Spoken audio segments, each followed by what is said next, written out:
Dalam hidup banyak-banyakinlah bersyukur, karena dengan bersyukur kita akan lebih bisa menikmati hidup. Hai hello lovers, gimana keadaan dompetnya? Masih tebal? Oke, kali ini kita akan nge-review sebuah film yang ngebuat aku tuh kayak banyak bersyukur gitu. Aku tuh nggak ada di posisi dia gitu. Nah, film ini berjudul The Seasoning House. Singkatnya, film ini menceritakan bagaimana kelamnya kehidupan wanita yang dipaksa untuk menjadi pekerja pengenceritan untuk laki-laki laknat. So, langsung aja kita ke reviewnya, ambil posisi yang enak, and please welcome The Seasoning House. Di awal film memperlihatkan seorang perempuan yang keluar dari ventilasi dinding sebuah rumah, dan perempuan ini bernama Angel. Angel harus tinggal dan bekerja di sebuah tempat yang ini merupakan mimpi buruk bagi dia. Tempat ini merupakan tempat tap mantap yang para wanitanya ini merupakan korban penculikan lalu dijual ke tempat ini. Dan yang paling menyedihkannya adalah mereka kemudian digenjot paksa dan disiksa secara enggak manusiawi. Para perempuan di sini dipaksa untuk melayani para lelaki laknat yang notabene-nya mereka tuh semua adalah seorang prajurit tentara. Nah, tugas Angel di sini adalah merawat dan membersihkan para wanita-wanita itu, lalu kemudian dia menyuntikkan sesuatu agar mereka itu teler dan nggak ngelawan gitulah. Saking seringnya ditanam paksa dengan sangat kasar dan mengerikan, nggak sedikit dari para wanita ini yang akhirnya meninggoy dengan cara yang mengenaskan. Sekilas kita diperlihatkan bagaimana ceritanya si Angel ini bisa sampai di tempat laknat ini. Jadi pada masa perang saat itu, para wanita itu diculik oleh para tentara dan keluarga mereka dibunuh, termasuk ibu dari si Angel ini. Para wanita itu kemudian dijual kepada Victor. Victor ini merupakan pemilik dari tempat laknat itu. Victor kemudian mengancam dan menakut-nakuti mereka. Kalau mereka berani melawan atau kabur, maka nasibnya akan sama seperti wanita itu. Awalnya Angel di sini juga akan dijadikan pekerja tap mantap, tapi karena melihat Angel yang tuli dan tidak bisa berbicara, lalu ditambah dengan ada luka yang nggak bisa hilang di wajahnya, kemudian Victor pun menyuruh si Angel ini untuk mengurus rumah dan mengurusnya aja. Suatu hari Angel melihat seorang wanita yang bernama Vanya. Entah kenapa di sini Vanya sadar kalau Angel ini bisu dan tuli. Lalu Vanya kemudian coba berbicara dengan Angel menggunakan bahasa isyarat dan yang pastinya ini dimengerti oleh Angel. Nah, karena yang dilakukan sama si Vanya tadi, si Angel pun tiba-tiba teringat sama sosok ibunya yang biasanya tuh mereka tuh bicara ya pakai bahasa isyarat kayak gitu. Karena hal itu Vanya dan juga Angel terlihat semakin dekat dan mereka sering berbicara satu sama lain. Will you come back? Setiap malam Angel sering merangkak melalui ventilasi di dinding menuju kamar Vanya. Dari sinilah mereka semakin dekat dan menjadi sahabat. Always been there. Keesokan harinya seorang jantan laknat datang ke tempat itu untuk bersenang-senang dengan Vanya. Tapi ketika Angel masuk ke kamar Vanya untuk membersihkannya, kelihatan Vanya yang menjerit kesakitan. Di sini kita bisa simpulkan kalau Vanya ini baru saja mengalami kekerasan hingga dia babak belur nih kayak gini. Dokter kemudian datang untuk memeriksa Vanya. Dokter ini bernama Dokter Andre. Dokter ini bilang ke Victor harus menjaga para wanita-wanita ini supaya enggak ada nih yang mati lagi. Lalu si Victor menjawab, ya udahlah nggak usah diurusin lah urusan aku. Memang dirimu nggak inget siapa dirimu yang dulu. Nah kayak gitu. Akhirnya Vanya cuma dikasih obat dan kemudian siap digilir lagi nih sama laki-laki laknat yang lain. Malamnya Angel datang ke kamar Vanya untuk melihat keadaannya. Keadaan Vanya semakin memburuk.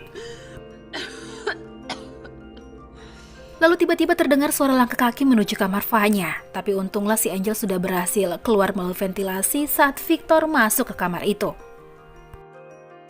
Saat Victor bertemu dengan Angel, Victor pun menyuruh Angel segera menuju ke kamar si Victor. Kemudian Victor memberikan sebuah kunci nih ke Angel dan bilang kalau itu adalah kunci kebebasan. Jadi kalau Angel mau pergi, ya udah silakan aja, nggak bakal dialang-alangi sama si Victor. I won't follow you.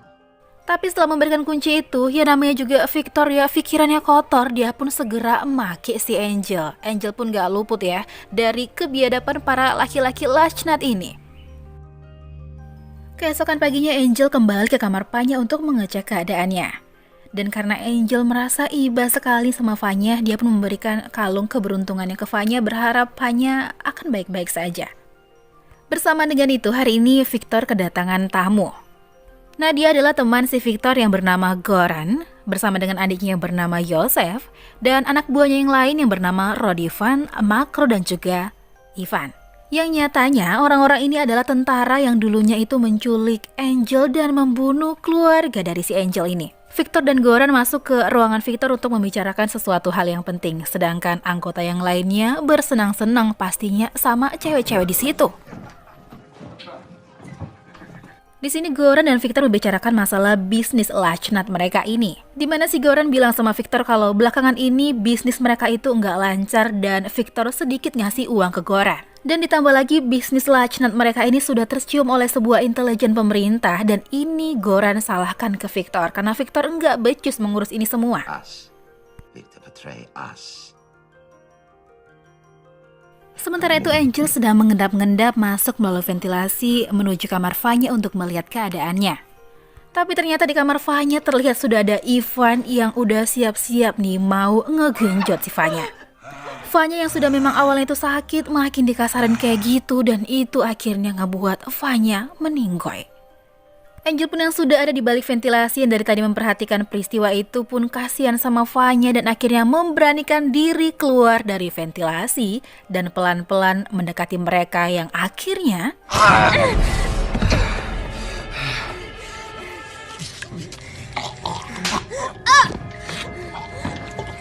mengetahui Vanya yang sudah meninggoy, Angel pun kemudian gak berhenti-berhentinya membantai si Ivan.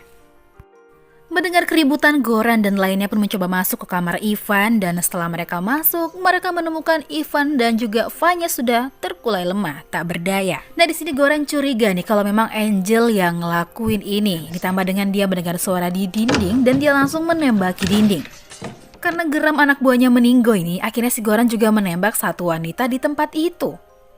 Dan saat Goran juga Victor saling menyalahkan dan bersih tegang, lalu kemudian si Angel keluar dengan mengendap-endap dari ventilasi dan menuju pintu depan. Dia pun menggunakan kunci yang pernah diberikan sama Victor nih ke dia, tapi setelah dia buka, nah ternyata bonga dong tuh si Victor, nggak bisa kebuka pintunya. Alhasil keberadaan si Angel pun diketahui mereka dan Angel pun kemudian kembali berlari menuju ventilasi. Naasnya di sini Angel sempat tertangkap oleh anak buah Victor, tapi kemudian Angel dengan cekatan menyuntikkan sesuatu ke dia dan itu ngebuat dia muntah-muntah. Angel pun bisa melarikan diri lagi. Saat Angel ingin masuk ke ventilasi kembali, tapi naasnya kaki Angel itu ditarik dan ingin dipotong sama si Goran. Tapi untungnya kembali lagi si Angel ini bener-bener hoki ya, dia berhasil lolos lagi. Gak kehabisan akal, si Goran pun kemudian menyuruh si Marco yang badannya memang kecil ya untuk masuk ke dalam ventilasi juga dan mengejar si Angel. Marco pun sempat menembak si Angel nih tapi enggak kena. Lalu senjata si Marco pun akhirnya jatuh nih ke bawah. Angel dengan liar berjalan melalui ventilasi dan kemudian dikejar sama si Marco. Pada saat keadaan Angel sudah semakin terdesak, Angel pun mengambil batu dan menghantam ke Marco yang ngebuat Marco jatuh, lemah dan sepertinya meninggoy. Mereka kemudian mengambil bom asap dan melemparkannya ke semua ventilasi sehingga semua ventilasi berisikan asap. Dan itu pastinya nanti akan memancing si Angel untuk keluar dari tempat itu. Nah di sini Angel hebat banget loh ya, dia sendirian, masih kecil, udah gitu dia itu berhasil ngebuat para laki-laki Lachnat ini kalang kabut loh. Sementara itu Victor karena sangat kesal nih ya, para wanitanya itu meninggoy akibat anak buah si Goran, dia pun menembak si Rodivan. Terus si Victor bilang ke Goran kalau yang bunuh itu ya si Angel. Wah, ngaco nih si Victor. Now she's back in the vent. Pelan-pelan Angel mengendap keluar dan dia berhasil keluar dari rumah tersebut melalui jendela yang kebetulan terbuka. Angel pun berlari dengan sangat kencang menuju ke hutan dan dia pun terus dikejar nih sama mereka. Lalu tiba-tiba Angel terjatuh karena menyandung sesuatu nih. Dan ternyata itu adalah kumpulan dari mayat-mayat gadis yang ternyata selama ini gak dikubur sama mereka dan dibiari aja membusuk kayak gitu. Wah, sad sih. Dan sampai akhirnya di sini Victor menemukan si Angel. Di sini Victor ngeluarin ularnya nih dan bilang kalau dia gak bakal nyakiti Angel dan dia bakal melindungi Angel. Mendengar omongan Victor, Angel pun yang lugu dan polos kayak aku ini kemudian langsung memberikan pisaunya ke Victor. Tapi si Victor langsung menggaplok si Angel dan ingin membunuhnya. Goran dan Yosef pun datang. Di sini terjadi adu debat nih antara Goran, Yosef dan juga Victor. Dan situasi ini pastinya dimanfaatkan oleh Angel dengan pelan-pelan mengambil pisau yang ada di pinggangnya si Victor dan kemudian menancapkannya ke kakinya si Victor. Karena hal itu Victor pun dengan spontan melepaskan tembakan dan alhasil tembakan itu mengenai Yosef. Yosef akhirnya meninggoy dan Victor langsung dihabisi oleh Goran. Angel pun yang berhasil menyelamatkan diri kemudian berlari sampai akhirnya menemukan rumah dan ia meminta tolong. Untungnya orang tersebut ini dengan baik hati merawat dan membersihkan Angel. Sampai kemudian saat Angel nih udah siuman, tiba-tiba suara telepon pun berdering. Angel pun gak sengaja ngeliat sebuah foto yang ternyata ini adalah rumah si Goran dan yang menyelamatkannya adalah istrinya. Kebetulan yang sangat membagongkan. Telepon pun langsung diangkat oleh istrinya Goran dan itu ternyata dari si Goran. Nah, ceritalah si Goran nih mengenai Angel ke istrinya itu. Setelah mendengar apa yang dikatakan suaminya, istrinya pun masuk ke ruangan di mana Angel berada dan langsung menodongkan pisau nih ke Angel. Nah, karena si istrinya Goran ini berniat ingin membunuh si Angel, kemudian Angel pun melawan dong dan akhirnya terjadilah pergulatan sengit nih antara mereka berdua. Dan ya dengan terpaksa si Angel pun akhirnya mengkoitkan istri dari Goran ini dan istri Goran pun bersimbah darah. Sampainya di rumah, Goran pun melihat keadaan istrinya yang sudah lemah, terkulai dan tak berdaya. Goran pun kemudian geram, dia langsung keluar dan mengejar si Angel. Angel kemudian berlari ke sebuah pabrik dan di dalamnya terdapat banyak orang sih dengan badan yang kekar-kekar. Tapi saat si Goran masuk dan menyuruh mereka Out. Laya semua orang langsung keluar nurut gitu aja. Goran menyuruh mereka mengunci pintu dan di sini hanya ada si Angel dan si Goran. Goran langsung mengeluarkan pisau dan si Angel langsung ngibrit dan sembunyi. Dengan badan Angel yang kecil dan mungil, ia pun masuk ke dalam pipa. Mengetahui hal itu, Goran pun kemudian ikut nyusul nih masuk ke dalam pipa itu untuk mengejar si Angel. Tapi di tengah perjalanan, badan Goran itu udah gak muat lagi nih masuk ke dalam pipa itu. Sehingga dia tuh udah gak bisa maju dan udah gak bisa mundur lagi. Dan sialnya si Goran pun akhirnya terperangkap. Si Angel pun kemudian kembali lagi menemui si Goran. Dan yang pastinya Angel ini bukan berniat untuk menolong si Goran ya. Malahan dia menyumpal mulut si Goran supaya nggak bisa minta tolong. Dan akhirnya si Angel pun pelan-pelan keluar dari pipa itu. Dan akhirnya Angel pun berhasil keluar dari pabrik tersebut melalui pipa. Lalu bagaimana dengan nasib si Goran? Entahlah, cuma Tuhan dan sutradara yang tahu.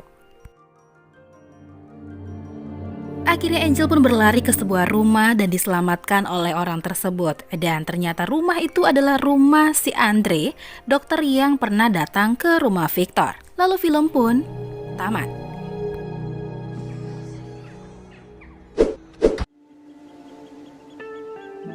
Oke, itu dia review dari film The Seasoning House. Gimana filmnya? Boleh komen di bawah ya. Dan apa pelajaran berharga nih yang bisa kita ambil dari film ini? Ya intinya jadi orang tuh jangan terlalu bejat dan lacnat kalilah, kena karmanya kan? Nah buat kamu yang belum subscribe, ayo dong subscribe ya, terus di-share gitu ke orang-orang biar semuanya orang bisa nonton film ini gitu. Thank you buat kamu yang udah selalu nonton video aku. Jangan lupa untuk jaga kesehatan terus dan sampai jumpa di video-video aku selanjutnya ya. Thank you. Bye.